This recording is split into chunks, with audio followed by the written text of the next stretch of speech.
Minus work function, याद है?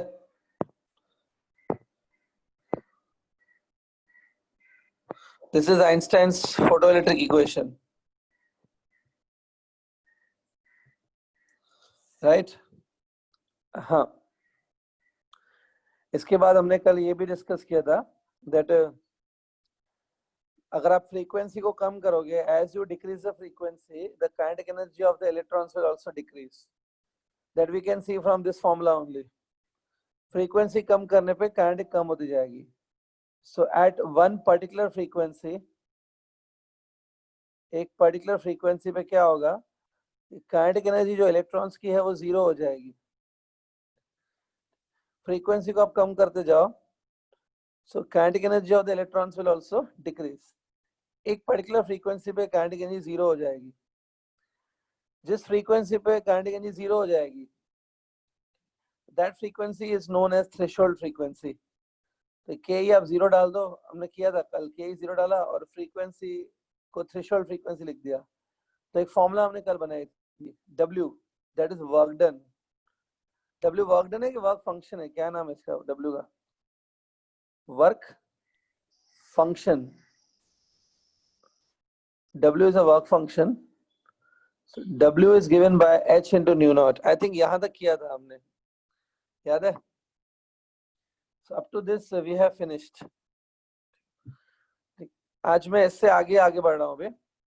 Now see this W, I told you, कल मैंने आपको बताया था कि जो W होता है, W is called as work function.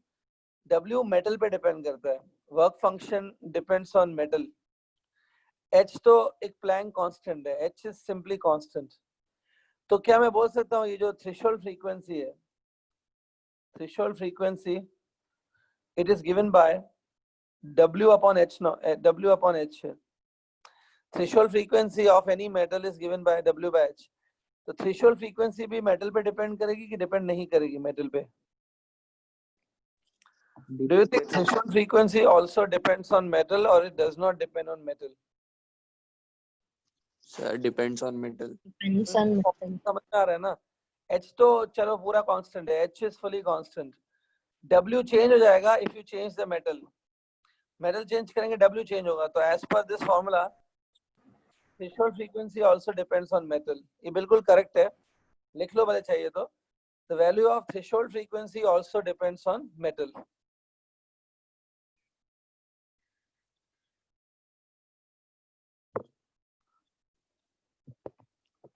लिखो पहले।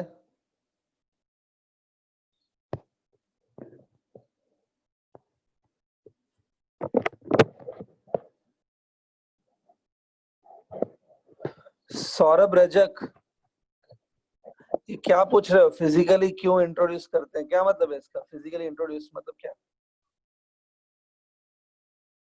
सर मतलब वो जो H है वो क्यों आता है वहां पर, मतलब H आया क्यों है पहले तो?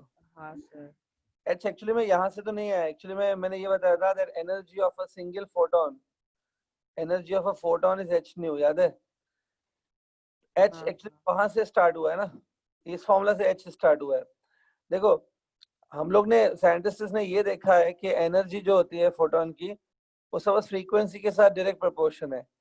फ्रीक्वेंसी बढ़ाने पे एनर्जी बढ़ती है, लेकिन फ्रीक्वेंसी और एनर्जी इक्वल नहीं होते आपस में। फ्रीक्वेंसी बढ़ाने पे एनर्जी बढ़ेगी, that is okay, but frequency is not equal to energy. ऐसा नहीं होता है E इक्वल्स टू न्यू।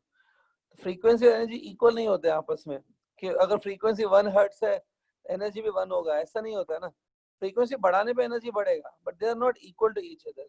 सो इसलिए कहा जाता है कि suppose energy is H times the frequency, वहां से ये H आया है। H एक कांस्टेंट है, मतलब यहाँ पर तो हम लोग H को फाइंड नहीं कर सकते, बट यूजुअली कांस्टेंट्स को भी फाइंड किया जा सकता है। तो H को जब इन्होंने एक्सपेरिमेंटली फाइंड किया तो they got it that it is 6.63 के आसपास है ये। सो H एक कांस्टेंट है जिससे E और न्यू आपस में रिलेट हो जाते हैं।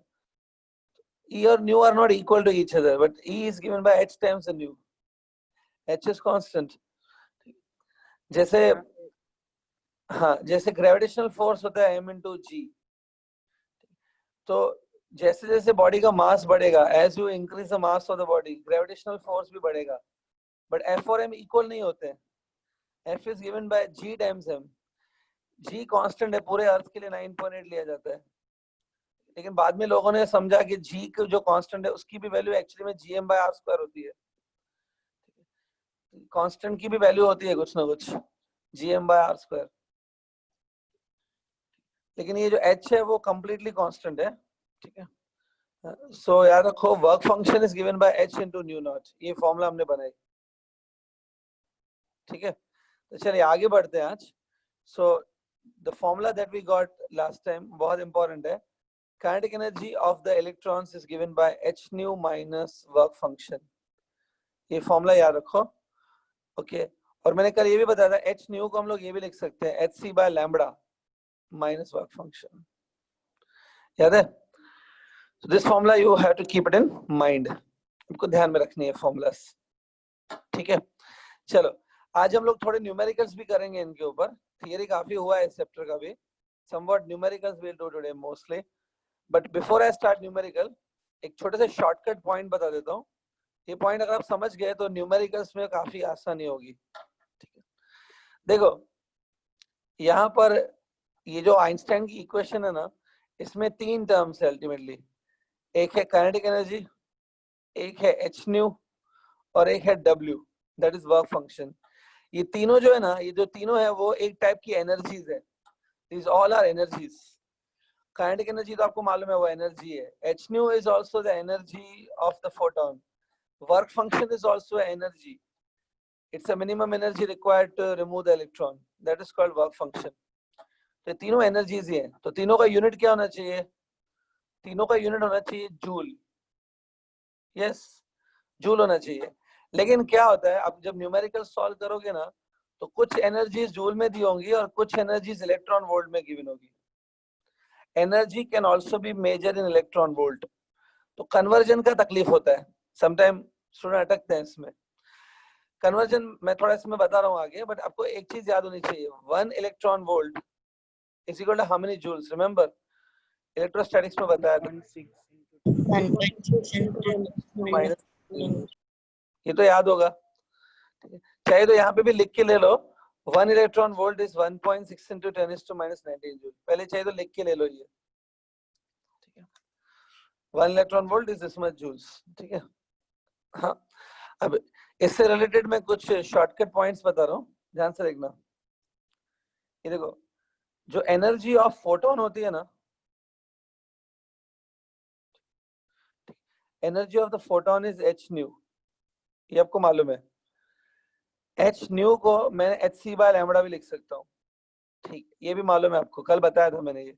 अब देखो, अगर मैं H की वैल्यू ये डाल दूं 6.63 into 10⁻⁻34, H की वैल्यू डाल दी, C का भी मैं वैल्यू डाल दूं, C is the speed of the light, it's the speed of the photons, so C की वैल्यू आएगी 3 into 10⁸, क्योंकि मैं अज्यूम कर रहा हूँ कि ये जो फोटोन है वो एयर में ट्रेवल कर रहे हैं, क्योंकि स्पीड 3 into 10⁸ होगी।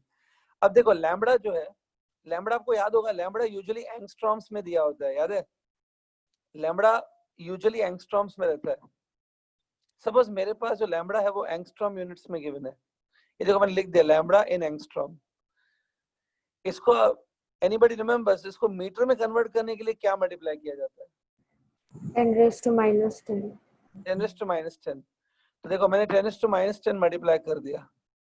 देखो यहाँ पर मैंने अभी भी वैसे लिखा है, लैम्बडा एंगस्ट्रॉम में ही है, साइड में 10⁻⁻10 मल्टीप्लाई कर दिया सब, now it will become in meters. तो एक बात है, ये अगर मैं पूरा सॉल्व करूं, लैम्बडा भी हम लोग डालेंगे और सॉल्व करेंगे, तो आप अगर इसको अच्छे से सॉल्व करोगे ना इस पूरे कैलकुलेशन को, तो एनर्जी जूल्स में आएगी, definitely it will come in joules, ठीक है। जो क्योंकि आपने सब कुछ स्टैंडर्ड वैल्यू डाला है, लैम्बडा मीटर्स में डाला है, स्पीड डाला है, आंसर जूल्स में आएगा, ऐसा यूनिट फॉलो होगा, so answer will come in joules. लेकिन सपोज मुझे इसको इलेक्ट्रॉन वोल्ट में कन्वर्ट करना है, I want to convert into electron volt, तो जूल में आंसर आने वाला है। इसको इलेक्ट्रॉन वोल्ट में लाने के लिए वी नीड टू डिवाइड, हमें इसको डिवाइड करना पड़ेगा विथ 1.6 into 10⁻⁻19 से, ठीक है। सो देखो 6.63 into 3, ये पावर देखो -34 और 8, थोड़ा सॉल्व करता हूं मैं। -34 और ये 8 अगर आप सॉल्व करोगे तो कितना आएगा? -34 प्लस 8 -26 है। -26 डिवाइडेड बाय -10 पावर इसको -16 -16 है ना। और ये मैं अभी भी वैसे लिख रखा हूँ, लैम्बडा इन एंगस्ट्रॉम। अब कुछ लोग बोलेंगे सर लैम्बडा एंगस्ट्रॉम में थोड़ी है, लैम्बडा तो मीटर में कन्वर्ट हो गया। मीटर में कन्वर्ट करने के लिए ये मैंने मल्टीप्लाई किया, बस सिर्फ ये जो ब्रैकेट में बचेगा वो लैम्बडा अभी भी एंगस्ट्रॉम वाला ही रहेगा ना। 10⁻10 तो मैंने ले लिया, बट ये लैम्बडा जो ब्रैकेट में रहेगा ये एंगस्ट्रॉम वाला ही रहेगा। वेट, और मैंने जैसे बोला इसको इलेक्ट्रॉन वोल्ट में कन्वर्ट करने के लिए, to convert it into electron volt you need to divide by 1.6 into 10⁻19। Joule को इलेक्ट्रॉन वोल्ट में लाने के लिए you need to divide by 1.6 into 10⁻19। अब देखो ये जो पूरा कैलकुलेशन है, ये वाला, ये पूरा कैलकुलेशन, लैम्बडा तो मुझे नहीं मारा, लैम्बडा कुछ भी दे सकते हैं, 5000 angstrom, 7000 angstrom. Lambda is not constant, lambda तो बदल सकता है, तो मैं यहाँ पे लैम्बडा की कोई वैल्यू नहीं डाल सकता हूँ, बट बाकी सब तो कांस्टेंट है ना। इस कांस्टेंट को अगर आप कैलकुलेटर पे भी सॉल्व करोगे, you have calculators with you, आप इसको कैलकुलेटर पे सॉल्व करोगे ना, तो जो आंसर आएगा मैं आपको बता देता हूँ, आपको आएगा 12,400 अप्रोक्स, 12,400 आएगा ऑलमोस्ट इसको सॉल्व करने पे, divided by lambda in angstrom only, equal to energy of the photon, और ये आएगी इलेक्ट्रॉन वोल्ट्स में। अभी भी आपको ये शायद समझ में नहीं आ रहा होगा ये क्या हुआ है, ठीक है, तो मैं इसका शॉर्टकट बता देता हूँ ये क्या किया हमने एक्चुअली। देखो ऐसा याद करो आप लोग, the energy of the photon is given by hc by lambda, right.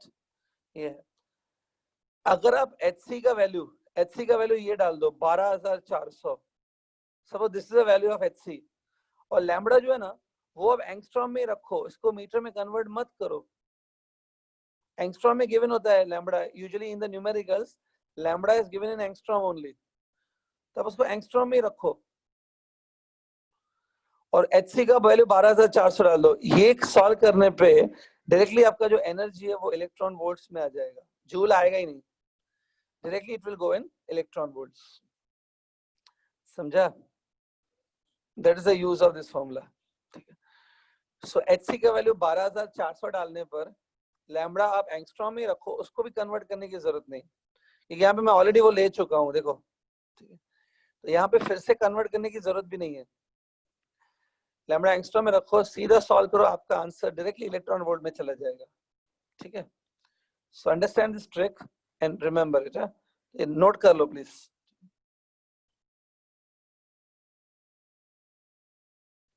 समझाइए? Yes sir. ये आपको हेल्प करेगा एमसीक्यू वगैरह सॉल्व करने में। ठीक है, चलो एक और ट्रिक बता देता हूँ, दो शॉर्टकट ट्रिक्स हैं, ये दोनों शॉर्टकट ट्रिक्स काम आती है काफी। ठीक है, सेकंड शॉर्टकट ट्रिक देखो, जो काइनेटिक एनर्जी है इलेक्ट्रॉन्स की, जो electrons which comes out of the metal surface, light गिरने पर इलेक्ट्रॉन्स बाहर आते हैं मेटल सरफेस में से। यू रिमेंबर फोटोइलेक्ट्रिक इफेक्ट, ये मेटल है, इस पे लाइट जब गिरती है तो यहाँ से इलेक्ट्रॉन्स बाहर आते हैं। ठीक है, तो ये जो इलेक्ट्रॉन्स की काइनेटिक एनर्जी होती है, that is kinetic energy of the electrons. ठीक है, it is given bye, kinetic energy की एक फॉर्मूला थी, E times stopping potential, E into V naught, remember.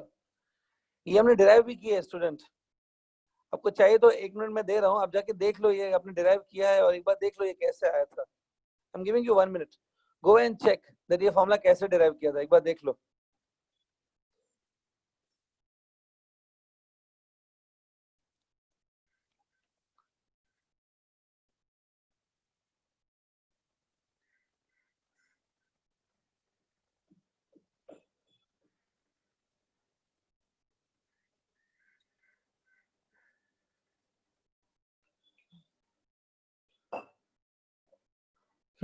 याद आया? ये आपने 2 लेक्चर्स पहले डिराइव किया है ये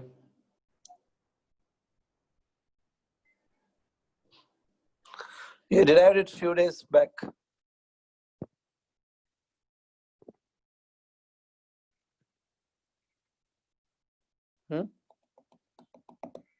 ठीक है, सो आई होप आपने ये डिराइव किया है और आपको याद भी है कैसे डिराइव किया, देख लो पहले। अब देखो मैं इसमें अभी ट्रिक बता रहा हूँ। अब ये जो E है, E is basically electronic charge. E is a charge of the electron.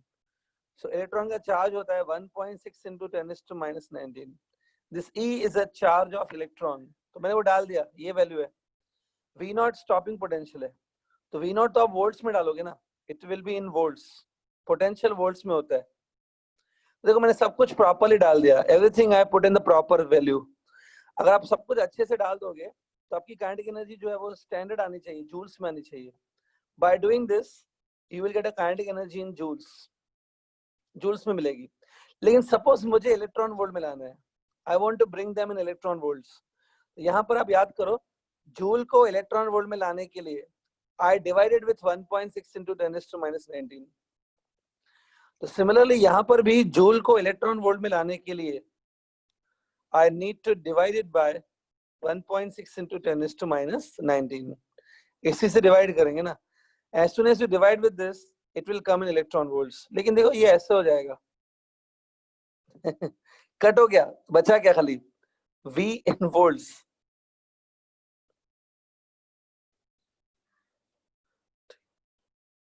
क्या मतलब है इसका पता है?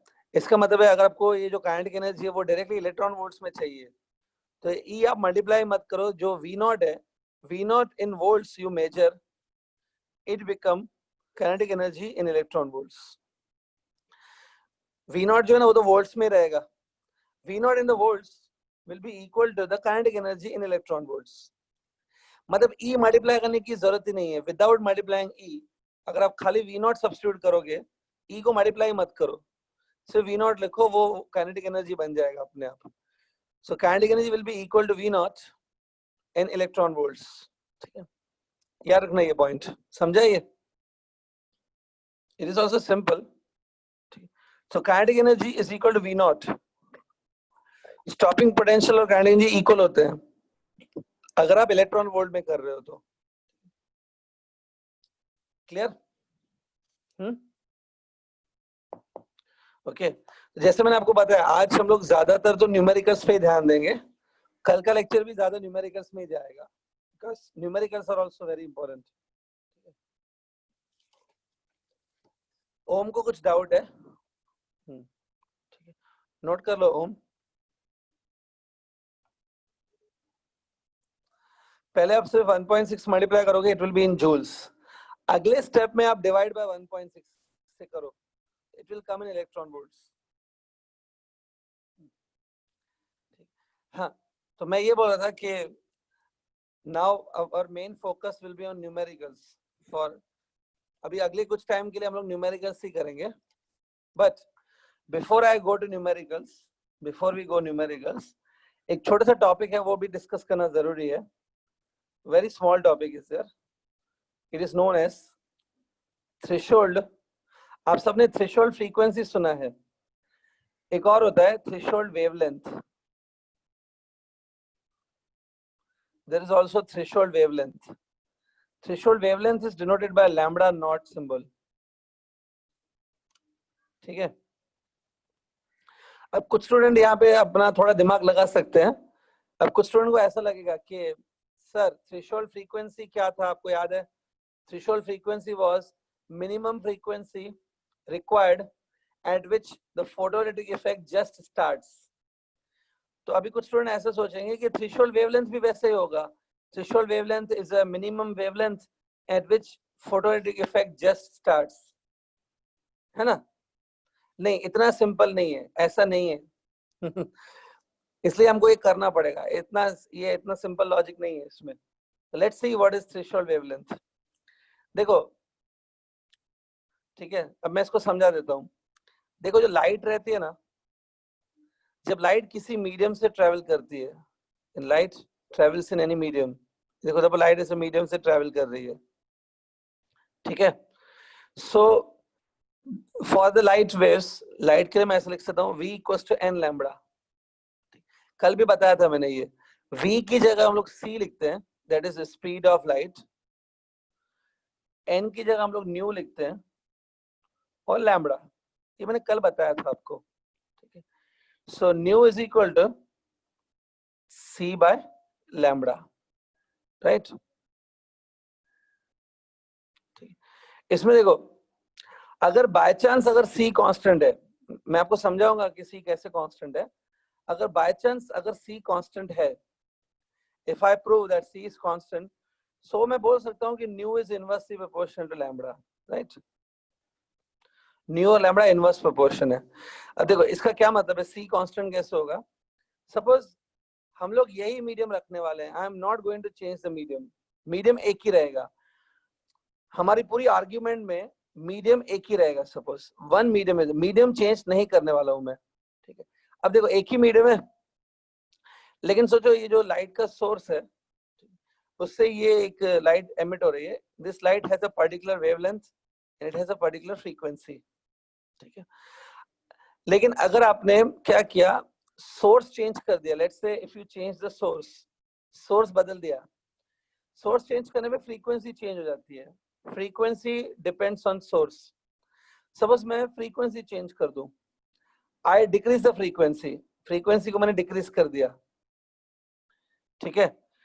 लेकिन मीडियम तो वही है ना, मीडियम वही है, स्पीड जो है ना, स्पीड मीडियम पे डिपेंड करती है, this speed c depends on medium. तो मीडियम मैंने वही रखा है, सिर्फ मैंने फ्रीक्वेंसी को कम कर दिया, now I am having a wave of lesser frequency, suppose medium वही है।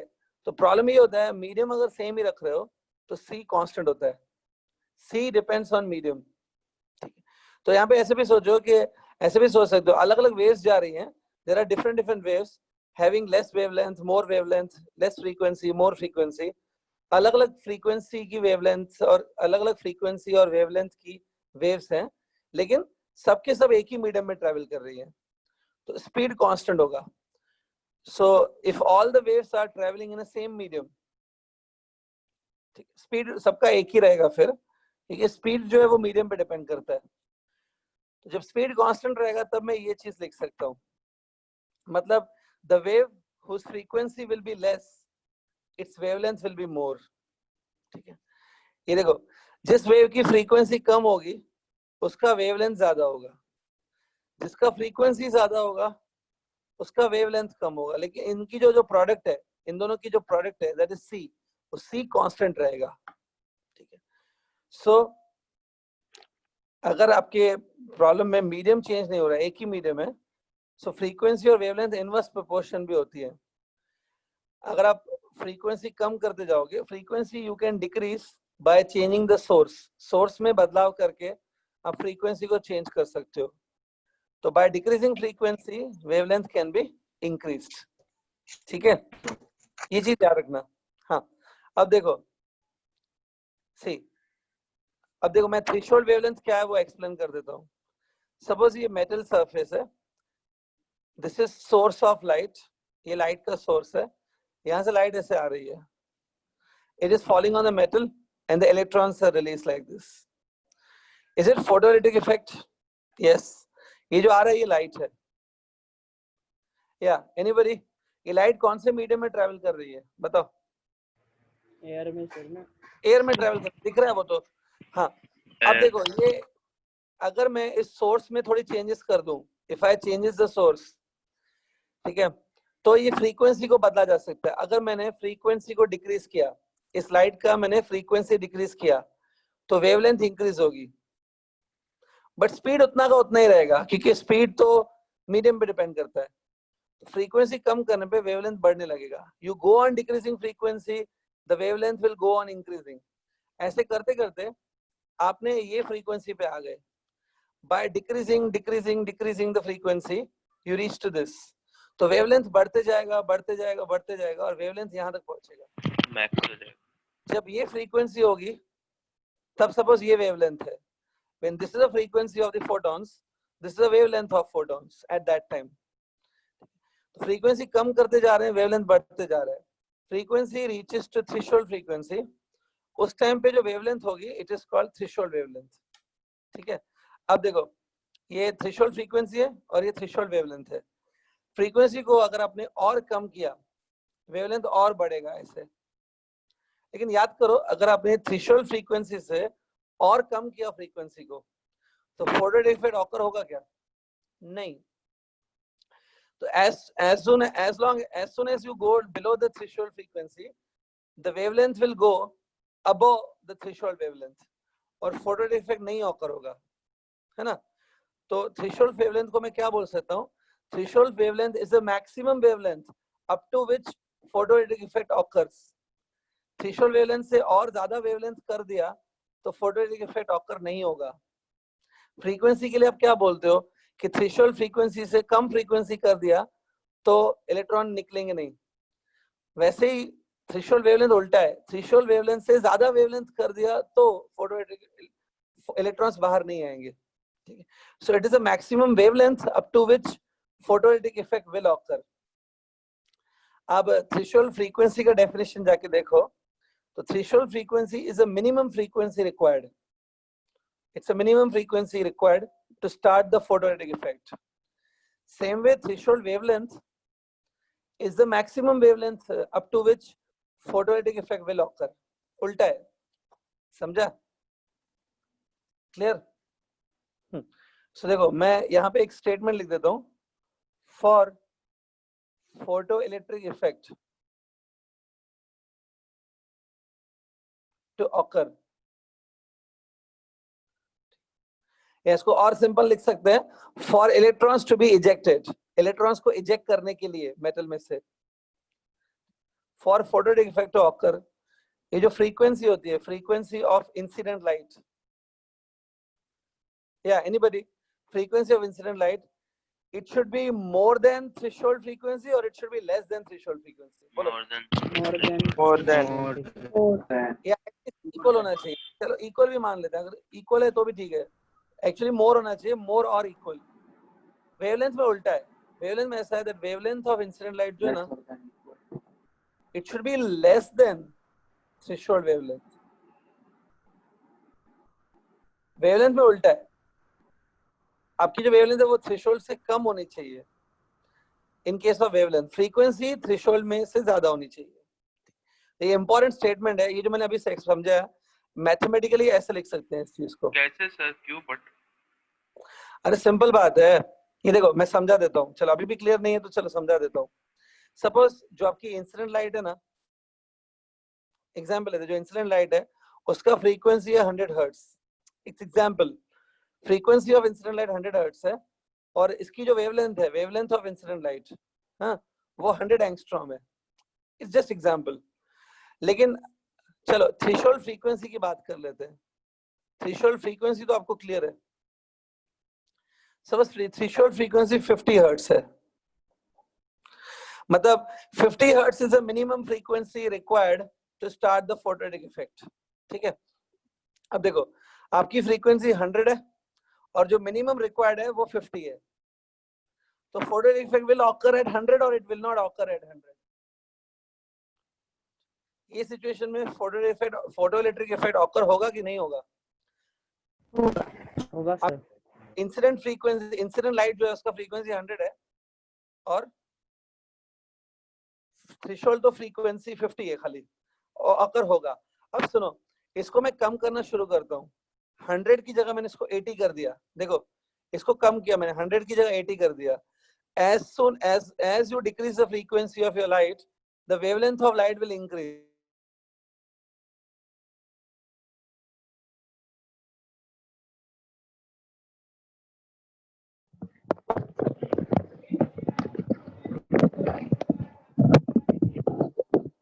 Sorry for interruption, एक सेकंड ना। हाँ वेट, तो ये 100 से कितनी हो जाएगी? 120 हो जाएगी। इट्स जस्ट एग्जांपल, क्योंकि फ्रीक्वेंसी कम करने पे वेवलेंथ बढ़ता है, फ्रीक्वेंसी कम करते हो वेवलेंथ बढ़ता है, लेकिन speed of light remain same. अब 80 से आप इसको 60 कर दो और कम किया फ्रीक्वेंसी को तो ये और बढ़ेगा, ये 140 हो गया सपोज। ठीक है, और जब ये आपने इंसिडेंट लाइट की बात कर रहा हूँ, इंसिडेंट लाइट को आपने 50 कर दिया, 100 से 50 कर दिया, मतलब 60 से 50 कर दिया, तो ये और बढ़ेगा, ये 150 हो गया। सो जब आपकी लाइट की फ्रीक्वेंसी इतनी हो गई तो वेवलेंथ बढ़ते बढ़ते इतनी हो गई, इसी को बोलेंगे थ्रेशोल्ड वेवलेंथ। जब frequency of light become threshold frequency, the wavelength will be called threshold wavelength. अरे सिंपल है, जब लाइट की फ्रीक्वेंसी कम करते करते थ्रेशोल्ड फ्रीक्वेंसी पे आ जाएगी। Now frequency of the incident light is this much, उस टाइम पे जो वेवलेंथ होती है उसको थ्रेशोल्ड वेवलेंथ कहते हैं। अब इसको अगर आपने और कम किया, आपकी इंसिडेंट लाइट है ना, उसको और कम किया तो वेवलेंथ और बढ़ेगा। सपोज आपने लाइट की फ्रीक्वेंसी इतनी कर दी तो वेवलेंथ 150 से और बढ़ जाएगा, इतना हो जाएगा। क्या लगता है 30 हर्ट्ज पे फोटो डिटेक्टर ऑकर होगा? नहीं होगा। मतलब 170 वेवलेंथ पे भी ऑकर नहीं हुआ ना, क्योंकि 150 इज अ मैक्सिमम वेवलेंथ, यही थ्रेशोल्ड वेवलेंथ है। इससे और एक्सीड करने पे ऑकर नहीं होने वाला है। This is threshold wavelength, it's a maximum wavelength up to which it will occur. ठीक है, तो ये एग्जांपल समझाया मैंने। ठीक है, सो देखो ये पॉइंट आप नोट कर लो, ये वाली नोट डाउन दिस पॉइंट। आपको फ्रीक्वेंसी अच्छे से समझा था ना थ्रेशोल्ड का, याद रखो वेवलेंथ उसका उल्टा होता है, wavelength is just opposite of that. ठीक है, वेवलेंथ इज जस्ट ऑपोजिट।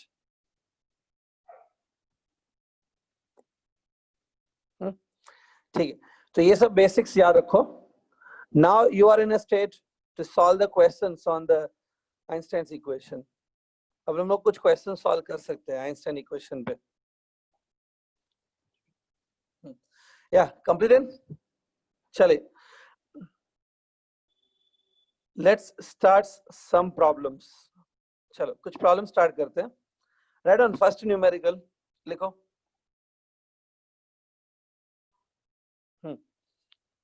हाँ, इसमें लिखो द लाइट ऑफ, ऐसे लिखो the light of wavelength, the light of wavelength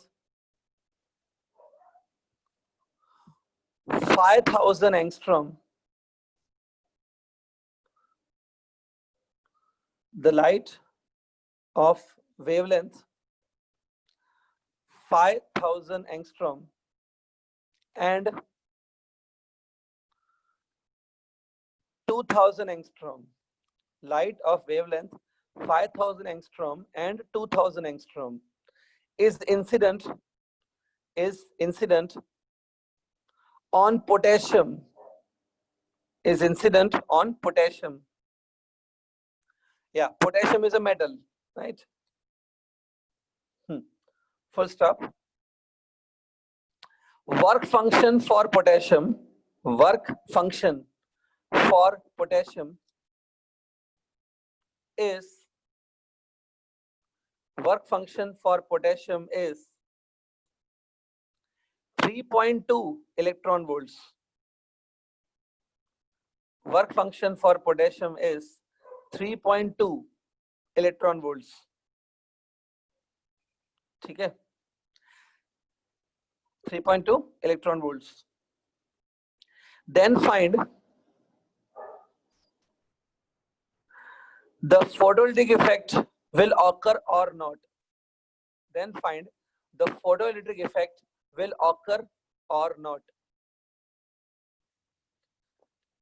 ठीक है, मतलब ये जो 5000 एंगस्ट्रॉम और 2000 एंगस्ट्रॉम दो लाइट्स गिर रही हैं उसके ऊपर, तो 5000 एंगस्ट्रॉम की लाइट्स की वजह से फोटो इफेक्ट होगा कि नहीं होगा वो चाहिए, और 2000 एंगस्ट्रॉम वाली जो लाइट है उसकी वजह से भी फोटो इफेक्ट ऑकर होगा कि नहीं होगा वो चाहिए।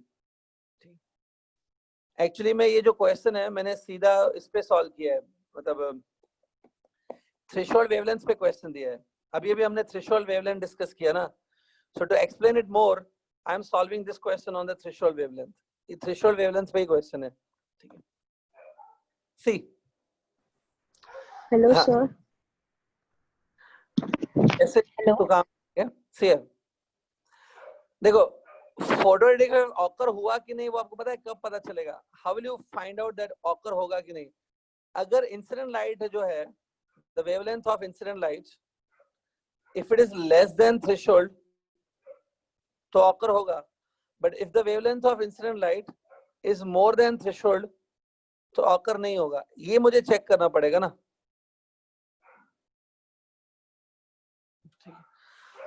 ओके, कुछ स्टूडेंट बोल रहे हैं कि क्वेश्चन रिपीट करो. ठीक है, तो मैं एक बार क्वेश्चन रिपीट कर रहा हूँ स्टूडेंट. या लिखो question. The light of 5000 angstrom and 2000 angstrom.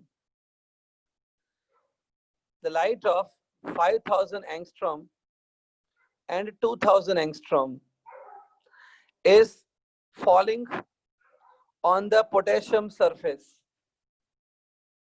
is falling on potassium surface, having work function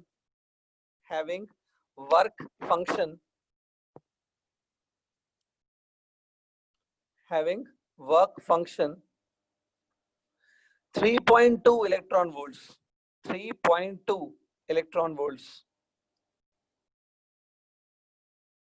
Full stop.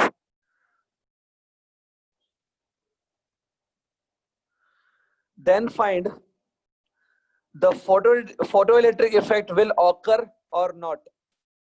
Then find the photoelectric effect will occur or not. ठीक है. हाँ,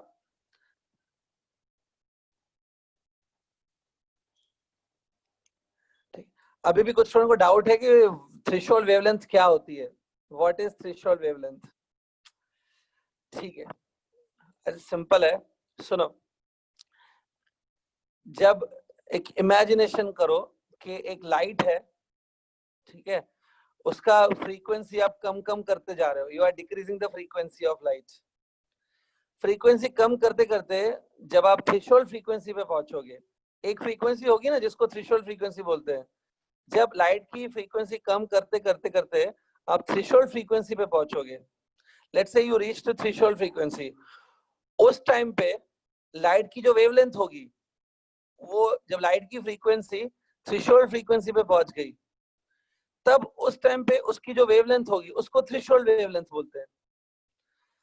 the wavelength of light corresponding to threshold frequency is a threshold wavelength.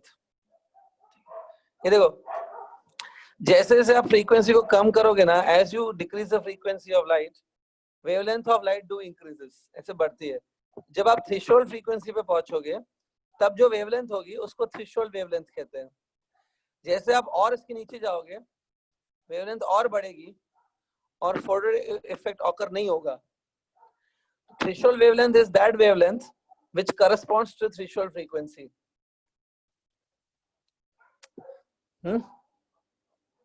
Simple तो है.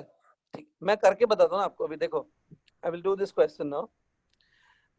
तो एक बात बताओ, मैंने कहा कि आपको मैंने बताया कि अगर आपको चेक करना है फोटो इफेक्ट ऑकर होगा कि नहीं, ये चेक करने के लिए I have to check that incident wavelength और थ्रेशोल्ड वेवलेंथ में से कौन बड़ा है, मुझे वो चेक करना पड़ेगा, है ना. तो एक बात बताओ, in this question incident wavelength given है कि थ्रेशोल्ड वेवलेंथ गिवन है? इन दोनों में से एक चीज तो गिवन है ना. इन दिस क्वेश्चन क्या गिवन है? इंसिडेंट वेवलेंथ गिवन है. Wavelength. 5000 2000 वो क्या है, इंसिडेंट है कि थ्रेशोल्ड है? इंसिडेंट वेवलेंथ है सर. इंसिडेंट है. तो मुझे क्या फाइंड करना पड़ेगा? मुझे फाइंड करना पड़ेगा थ्रेशोल्ड वेवलेंथ. ठीक है, मैं आपको थिंकिंग प्रोसेस बता रहा हूँ, आप कैसे सोचोगे वो बता रहा हूँ. तो हमें थ्रेशोल्ड वेवलेंथ फाइंड करना है. देखो, थ्रेशोल्ड वेवलेंथ कैसे निकालेंगे? वर्क फंक्शन गिवन है ना.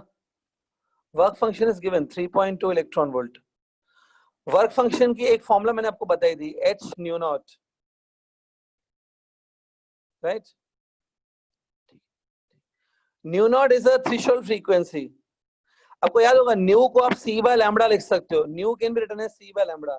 लेकिन जब फ्रीक्वेंसी थ्रेशोल्ड फ्रीक्वेंसी होगी, उस टाइम पे जो वेवलेंथ होती है वो थ्रेशोल्ड वेवलेंथ होती है ना. थ्रेशोल्ड वेवलेंथ होगी अगर यहाँ पे थ्रेशोल्ड फ्रीक्वेंसी है तो ये ऐसा हो जाता है.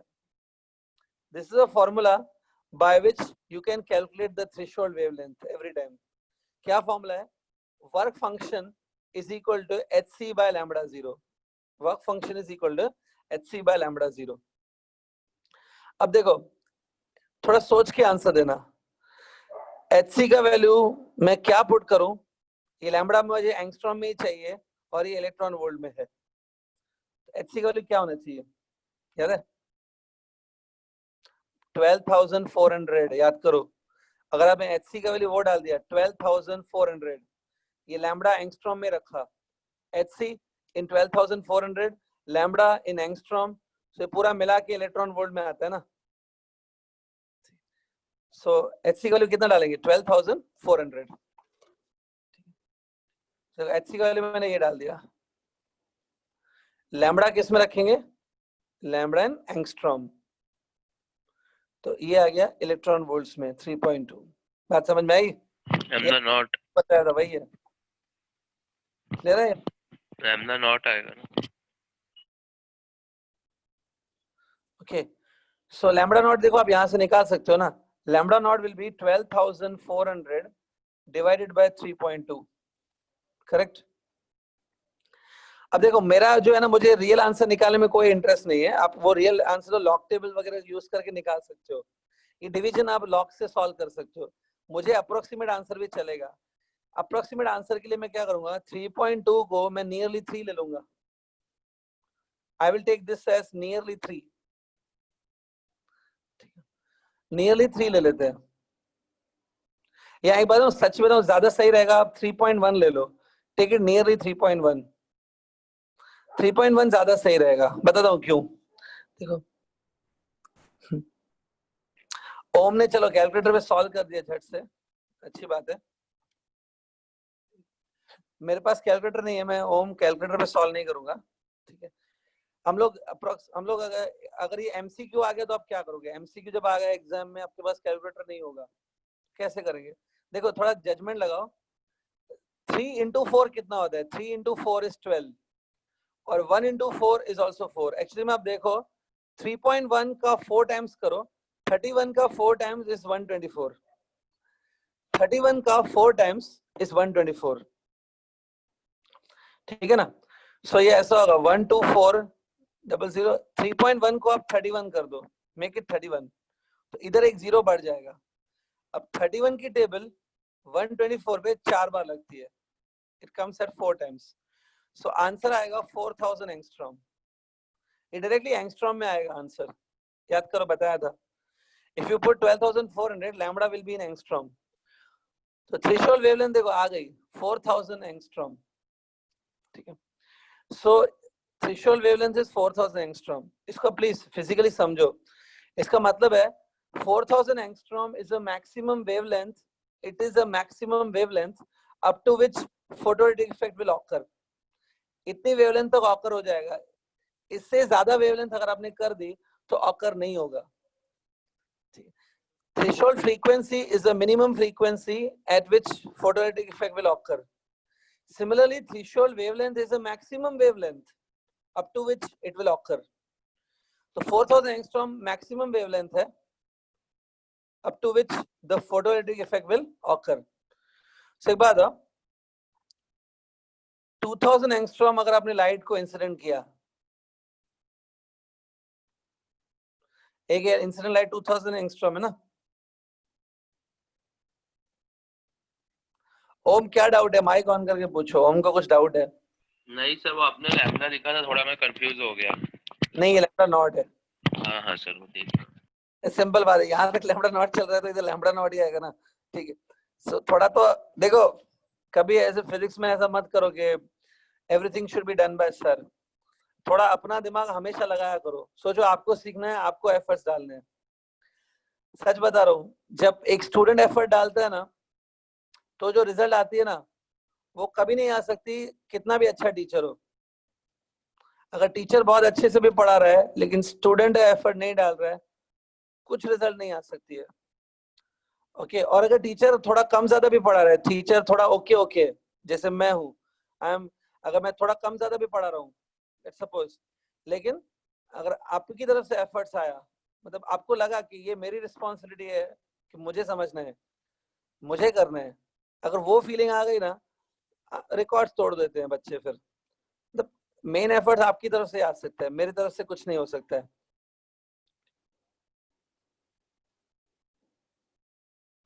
ठीक है। तो चलो आगे बढ़ते हैं। हाँ चलो आगे बढ़ते हैं। तो थ्रेशोल्ड वेवलेंथ 2000 एंगस्ट्रॉम है। इसका मतलब है, सिंपल बात, इसका सिंपल मतलब ये है कि ये मैक्सिमम वेवलेंथ है 4000 angstrom up to which photoelectric effect will occur. तो जब आप लाइट की वेवलेंथ इंसिडेंट 2000 एंगस्ट्रॉम करोगे, it's a wavelength of incident light, ठीक है। 2000 तो ये 4000 से कम है ना, 2000 इज लेस देन 4000। सो 2000 वाली वेवलेंथ के लिए ये जब लाइट गिरेगी ना, ये वाली फोटोइलेक्ट्रिक इफेक्ट ऑकर होगा। लेकिन जब आप 5000 वाली वेवलेंथ गिराओगे, when incident light has a wavelength 5000, पहले आप ये समझ के लो, फिर मैं आपको डिक्टेट करा देता हूँ। I will give you steps, लिखना कैसे बताता हूँ, पहले आप समझ के लो पहले। तो जब वेवलेंथ 5000 एंगस्ट्रॉम होगी, डेफिनेटली 5000 जो है वो 4000 से भी ज्यादा है ना। 5000 इज मोर देन 4000, मतलब थ्रेशोल्ड वेवलेंथ से भी ज्यादा वेवलेंथ हो गया। तो 5000 पे ऑकर नहीं होगा। 5000 is such a wavelength at which photoelectric effect will not occur. सिर्फ 2000 वाली लाइट के लिए ऑकर होगा। बात समझ में आई? इसको लिखोगे कैसे? देखो लिखेंगे ऐसे, लिखना कैसे देखो, सिंस 2000 जो है ना, इट इज लेस देन 4000, ठीक है, okay, and it is less than 5000, ऐसा तो लिख सकते हैं ना, मैथमेटिकल है। ये है वेवलेंथ ऑफ इंसिडेंट लाइट, ये है थ्रेशोल्ड, और ये भी है वेवलेंथ ऑफ इंसिडेंट लाइट। सो क्योंकि ये जो 2000 है, it is less than threshold, 2000 जो वेवलेंथ है, it is less than threshold, तो 2000 के लिए ऑकर होगा। तो लिख देगा therefore photoelectric effect will occur for 2000 angstrom, but it will not occur for 5000 angstrom. लिख लो ये स्टेटमेंट, 2000 के लिए ऑकर होगा, 5000 के लिए ऑकर नहीं होगा।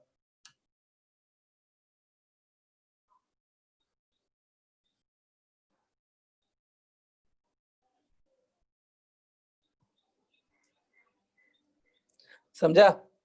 पूरा नोट कर लो जो भी है। तो यहां पर हमने एक फॉर्मूला बनाई, E equals to H nu naught, sorry W equals to H nu naught, जिसको हम लोग ऐसे भी लिख सकते हैं H C by lambda naught।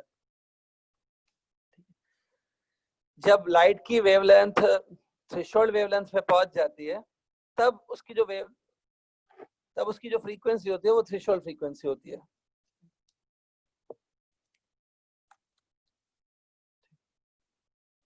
हाँ, clear with this? Sir final answer ऐसे लिखने का है इनइक्वालिटीज ऐसे में, मतलब ये ग्रेटर वो छोटा ऐसा। ए लिखने के बाद आपको फाइनली एक स्टेटमेंट लिखनी पड़ेगी वर्ड्स में। ओके सर, समझा हाँ समझ।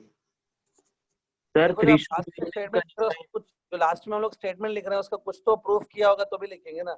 उसका ये प्रूफ है कि क्योंकि ये जो वेवलेंथ है वो थ्रेशोल्ड से कम है, ऑकर होगा। थ्रेशोल्ड से ज्यादा वेवलेंथ हो जाती है तो ऑकर नहीं होता है। सर थ्रेशोल्ड वेवलेंथ का डेफिनेशन नहीं है ना? आपने थ्रेशोल्ड फ्रीक्वेंसी का डेफिनेशन लिखा है? Yes sir. ओपन करो एक मिनट, थ्रेशोल्ड फ्रीक्वेंसी का ओपन कर।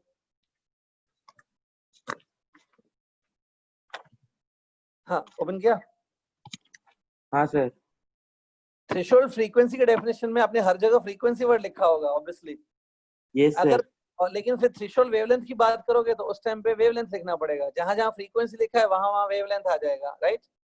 और आपने थ्रेशोल्ड फ्रीक्वेंसी के लिए क्या लिखा है? It's a minimum frequency at which photo detect just starts, है ना?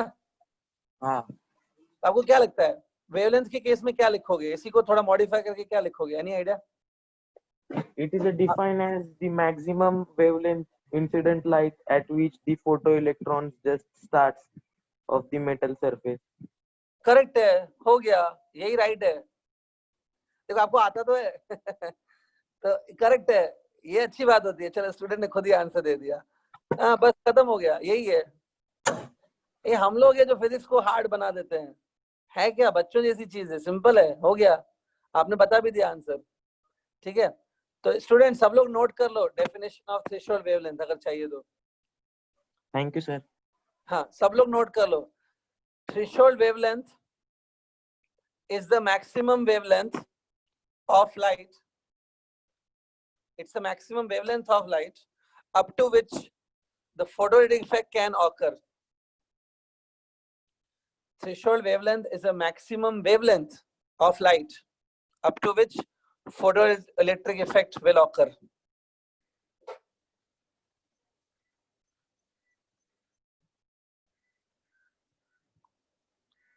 ठीक है? हाँ. Clear? I think ये first question clear है. चलो मैं सेकंड क्वेश्चन करा रहा हूँ स्टूडेंट, लेकिन इसमें ये जो सेकंड क्वेश्चन है वो आप सॉल्व करेंगे. I will not help you, क्योंकि मैं ये सिंपल क्वेश्चन दे रहा हूँ. It will be very easy question. Okay, so note down the second question and you have to do it. लिखो, calculate the stopping potential required.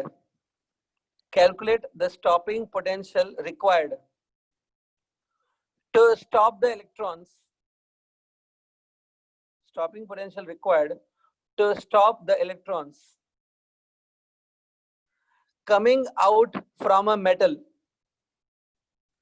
Coming out from a metal of work function. Coming out of a metal of work function 2 electron volts. 2 electron volts. 2 electron volts when the light of wavelength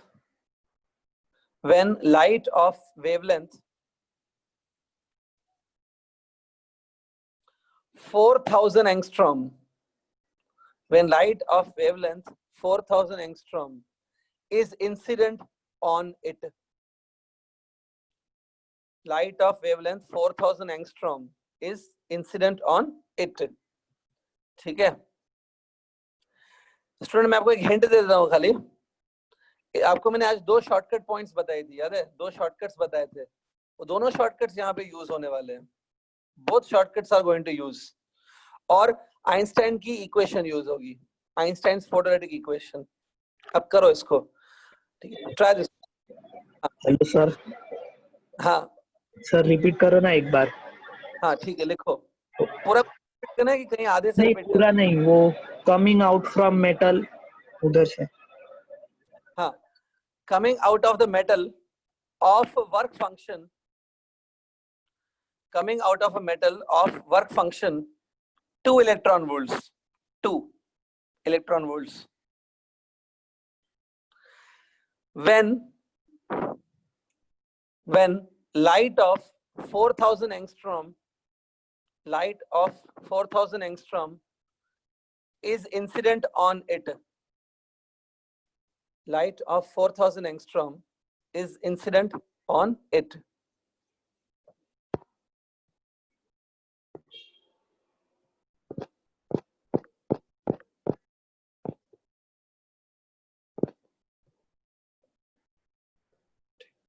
सब लोग ये question try करो please.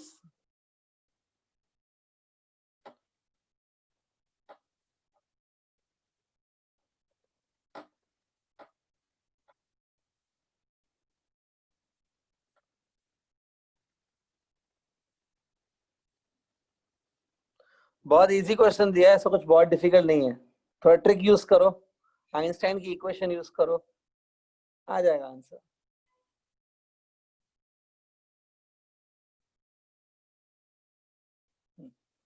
If anybody gets the answer, they can tell me.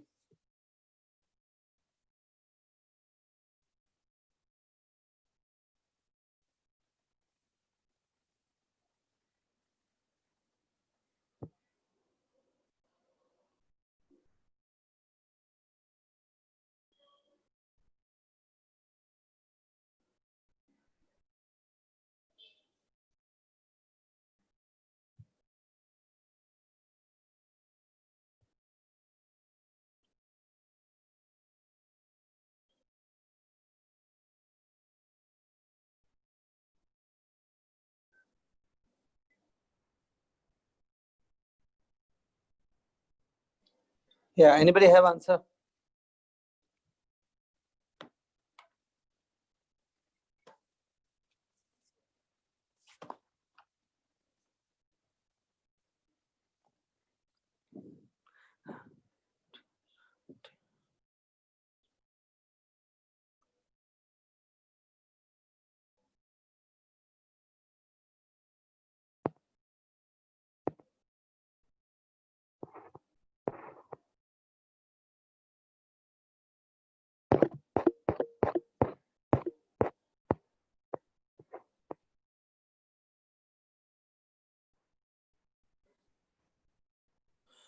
Nilesh Pawar, एक minute mic on करो. Nilesh Pawar, open your mic. Nilesh Pawar, open your mic. Hello sir. हाँ Nilesh, hello. कैसे try कर रहे हो कि नहीं? नहीं सर, कर रहा हूँ अभी. कर हेलो. रहे हो ना? हाँ सर. क्या फॉर्मूला क्या यूज किया है? कौन सी फॉर्मूला यूज करोगे? कोई फॉर्मूला बताओ जो आप कर रहे हो इस फॉर्म में यूज. सर एक सेकंड.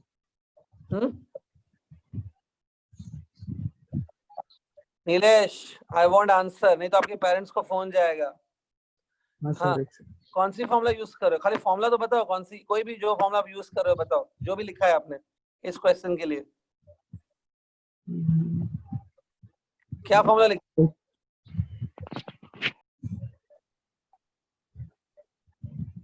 10 सेकंड्स का टाइम दे रहा हूँ, नहीं पता है तो आपके पेरेंट्स को कॉल जाएगा. जल्दी अपना आंसर बताओ. आंसर मतलब ये खाली बताओ कौन सी फॉर्मूला यूज कर रहे हो आप इस क्वेश्चन को सॉल्व करने में. फॉर्मूला राइट या रॉन्ग कुछ भी हो सकता है, लेकिन बताओ कौन सी फॉर्मूला लिखी है, बोलो. तो देखिए नीलेश पवार का आंसर नहीं आ रहा है, कुछ भी नहीं बता रहा है ये लड़का. तो बाकी स्टूडेंट देख लो, ऐसे नीलेश पवार जैसे करोगे तो आपकी हालत भी वैसी हो जाएगी. नीलेश पवार बस क्वेश्चन लिख के बैठ जाता है, ही डोंट नो एनीथिंग. चल नीलेश पवार एक answer they. What is the formula for energy of the photon? Energy of the photon की फॉर्मूला क्या है? h mu is equals to h nu is upon equal to, lambda. वापस बोल. h mu is equals to hc upon lambda. h nu is equal to hc upon lambda. हाँ sir. तो ये किसकी formula है? Photon. Energy of a photon. Energy of photon. ठीक है, तो इस क्वेश्चन में कौन सी फॉर्मूला यूज करो, कुछ पता है आपको इस क्वेश्चन में कौन? ठीक है, hv upon lambda. बंद कर दे, माइक बंद कर, मेरे को हेलो बात भी सर. नहीं. माइक ऑफ कर दे Nilesh. Sir hv upon lambda. Hello sir. Off कर बोला ना आपको, माइक ऑफ करो. हेलो. हाँ हाँ सर, कब से पूछ रहा हूँ, 1.1 है क्या आंसर? हाँ 1.1 करेक्ट है. ये देखो स्क्रीन पे सॉल्यूशन लिखा हुआ है स्टूडेंट. हाँ सॉरी सर, देखा नहीं. स्क्रीन मैं एक्सप्लेन नहीं करूंगा ये क्वेश्चन. अगर किसी का नहीं हो रहा है तो सॉल्यूशन पूरा स्क्रीन पे लिखा हुआ है, देख लो. देखो अल्टीमेटली आपका जो काइनेटिक एनर्जी है वो आएगा 3.1 electron volt minus 2 electron volt. Kinetic energy 1.1 electron volt आएगा. याद करो, अगर काइनेटिक एनर्जी इलेक्ट्रॉन वोल्ट्स में है तो उस काइनेटिक एनर्जी को आप E into V naught लिख सकते हो. मैंने बताया था, if you are having kinetic energy in electron volts, shortcut number 2, if you are having kinetic energy in electron volts, it is simply equal to V naught in volts. ये trick याद रखो. अगर आपकी काइनेटिक एनर्जी इलेक्ट्रॉन वोल्ट्स में ही है, ये जो kinetic energy है ना ये वाली, it is in electron volts, so directly it will be equal to the V naught in the volts. तो काइनेटिक एनर्जी जो इलेक्ट्रॉन वोल्ट्स में है वो 1.1 है, तो यही V naught भी हो गया in volts. That's why V naught in volts is 1.1 volts. ठीक है. So मैं ये एक्सप्लेन नहीं करूंगा, ये सॉल्यूशन आपके सामने है. Clear everybody? ठीक. तो एक काम करो जल्दी से, वेरी क्विकली मैं एक क्वेश्चन होमवर्क दे देता हूँ. Just one question I am giving as a homework similar to this. आप घर से करके लाओ. ठीक है, या राइट इट डाउन. ठीक है, हाँ लिखो जल्दी. The threshold frequency, the threshold frequency of sodium, the threshold frequency of sodium is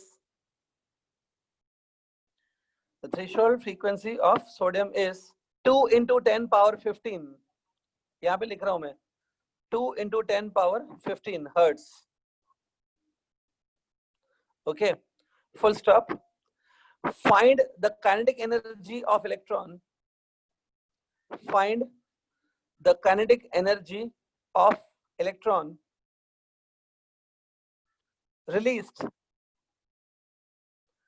Find the kinetic energy of electron released when light of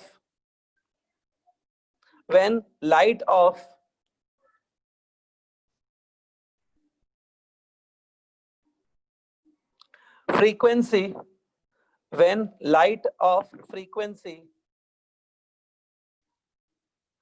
4 into 10 raised to 15 hertz. Light of frequency 4 into 10 raised to 15 hertz is incident.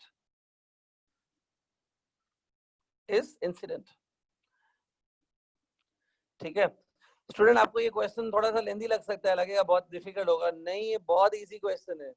और जो मैंने shortcut points दिए हैं बिना shortcut points के हो जाएगा। It is without shortcut points it will be done. ये हिंट भी दे दिया, तो क्वेश्चन ट्राई करके आओ। अगर किसी का मिस हो गया तो बोलो I will repeat it, but without fail try this question and I want answer.